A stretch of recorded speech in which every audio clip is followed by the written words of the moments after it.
మాట్లాడినప్పుడే అర్థమైంది అధ్యక్ష వారి సంస్కారం ఏందో వారి పరిజ్ఞానం ఏందో అర్థమైంది అధ్యక్ష.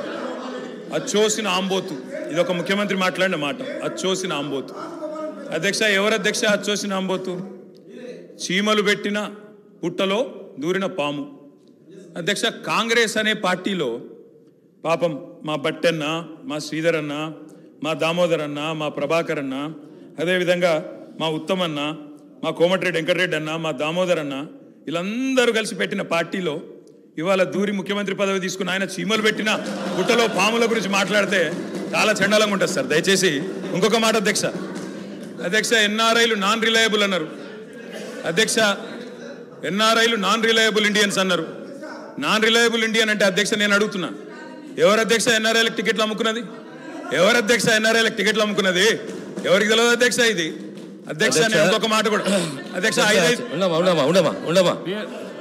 పేర్లు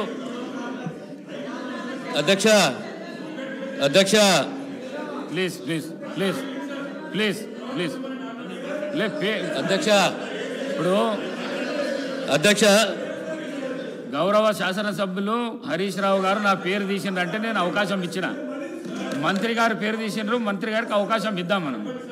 please please please please please please sir నేను ఎక్కువ మాట్లాడాను సార్. రెండే అంశాలు మీరు ప్రస్తావించారు. నా పేరే కానీ బట్టి గారి పేరే కానీ వీళ్ళందరి పేరు ప్రస్తావిస్తూ వీళ్ళందరినీ కాదని చెప్పి గౌరవ ముఖ్యమంత్రి రేవంత్ రెడ్డి గారు ముఖ్యమంత్రి అని చెప్పి కాంగ్రెస్ పార్టీకి ఒక చరిత్ర ఉంది అధ్యక్ష.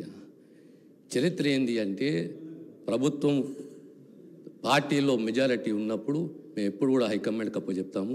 హైకమాండ్ ఒక నిర్ణయం తీసుకుంటే ఆ నిర్ణయానికి మేము శిరసా వహిస్తాము, అది మేము పాటిస్తాము అధ్యక్ష. ధన్యవాదాలు. గౌరవ కేటీఆర్ గారు మేం చెప్పింది అదే అధ్యక్ష, మేం చెప్పింది అదే. తెలంగాణ ప్రజలు ఎన్నుకున్న ముఖ్యమంత్రి కాదు, ఢిల్లీ నామినేట్ చేసిన ముఖ్యమంత్రి అని చెప్తున్నాను. నేను కూడా అదే చెప్పిన. నేను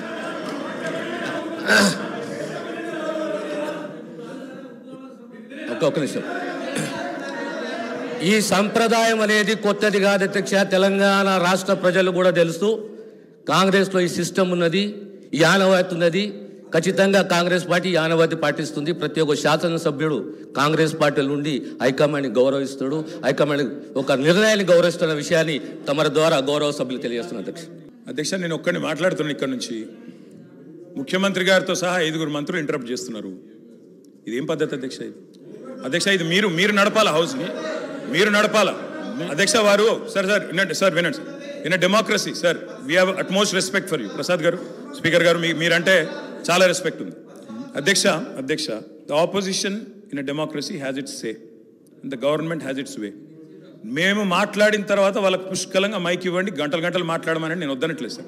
కానీ ఈ రకంగా ఒక వ్యక్తి మాట్లాడుతుంటే, ఒక సభ్యుడు మాట్లాడుతుంటే ముఖ్యమంత్రి గారితో సహా 5 మంత్రులు లేచి ప్రభాకర్ గారు, దామోదర్ గారు, శ్రీధర్ బాబు గారు, బట్టి గారు, ముఖ్యమంత్రి గారు అందరూ మాట్లాడితే గౌరవ కేటీఆర్ గారికి నా సూచన సార్, గవర్నర్ ప్రసంగం విషయంలో దాన్ని మాట్లాడుతున్నా సార్. నేను వారు మాట్లాడిన దాన్ని మాట్లాడుతున్నా. ఈ డీవియేషన్ రాదు మనకు. నేను అదే అండి, వారు మాట్లాడింది రైట్ ప్లీజ్ సార్. ఎన్ఆర్ఐలు నాన్ రిలయబుల్ ఇండియన్స్ అన్నారు. మరి ప్రపంచవ్యాప్తంగా ఉన్న ఎన్ఆర్ఐలు గమనించాలా. కాంగ్రెస్ పార్టీకి ఎన్ఆర్ఐల మీద ఉన్న గౌరవం, ఎన్ఆర్ఐల పట్ల ఉన్న ప్రేమ, గౌరవ ముఖ్యమంత్రి గారికి ఉన్న ప్రేమ గమనించాలని నేను కోరుతా ఉన్నా. ఇంకొక మాట అధ్యక్ష, ఎన్ఆర్ఐలు అన్నారు అధ్యక్ష. ఎవరు అధ్యక్ష? 100 కోట్ల మంది భారతీయులను కాదని బయట నుంచి తెచ్చుకున్న అధ్యక్షులు చేసుకుంది ఎవరు అధ్యక్ష? బయట దేశం వాళ్ళని తెచ్చుకున్న అధ్యక్షులు చేసుకున్న దుస్థితిలో ఉన్న కాంగ్రెస్ పార్టీ ఎన్ఆర్ఐల గురించి మాట్లాడితే ఎట్లా అధ్యక్ష? ఏదేమైనప్పటికీ అధ్యక్ష ఒకటి వాస్తవం, గత 10 ఏళ్లలో పాలమూరులో వలసలు బంద్ అయినాయి, వలపోతలు బంద్ అయినాయి. 14 రాష్ట్ర